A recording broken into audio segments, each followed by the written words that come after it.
Hi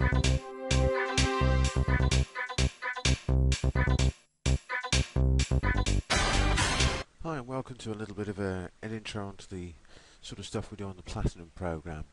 Here's just a brief extract from some information that we give out on Yin and Yang. So Yin and Yang, things are not always what they seem. So you've got to remember that nothing is entirely Yin and nothing is entirely Yang. This is a difficult concept for some people to grasp. If you look at those two Yin Yang symbols, you'll see that on the one on the left, you'll see that the shape there is white on the left and black on the right, and on the other one it's changed round, opposites if you like.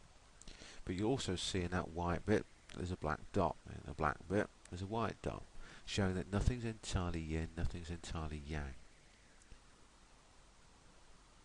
So the law of complementary opposites. Now again, this is your Yin Yang stuff. Now this is only when you make that comparison at that moment in time between those two objects, events, etc. So what is it? The law of complementary opposites.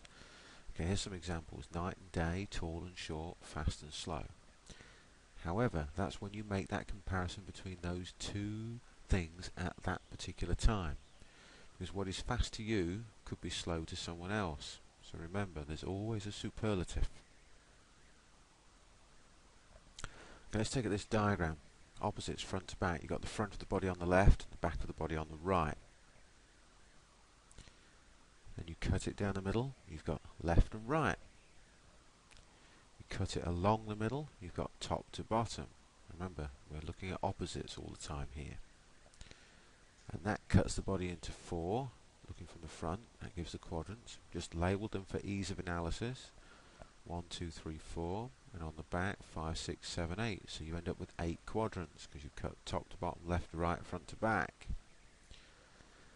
That's done on the whole body. Now we can look at the legs only, front to back as an opposite, and then we've got top to bottom and left to right as an opposite, which gives you your leg quadrants 1, 2, 3, 4, 5, 6, 7, 8.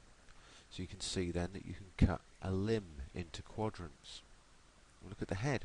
Got front to back, top to bottom, left to right, and then that gives you your head quadrants 1, 2, 3, 4, 5, 6, 7, 8. Again, this is just for ease of analysis. Don't go learning this and trying to remember what number's what. It's just ease of analysis. Cut everything into quadrants, and then cut the quadrants into quadrants, and so on and so forth. Let's look at the torso on its own. We've got front to back, left to right, top to bottom. Yep, you guessed it. And that gives you your quadrants on the torso alone, 1 through 8. So now, how does that work for us on a martial way, in a martial arts perspective? Well, we know that we've got on that head on the left, it's showing you the gallbladder cluster 13, 14, 15, and on the head on the right, that little red dot below and behind the ear, look, under the occipital bone, gallbladder 20. Well, we know that they're on opposite quadrants to each other, so if you smack them towards each other, it's going to give you more of an effect than if you hit one on its own. Okay, that's the end of that little clip. We cut that short from there, just to give you a brief idea as to the sort of things that we go into as regards all the different areas of pressure point study.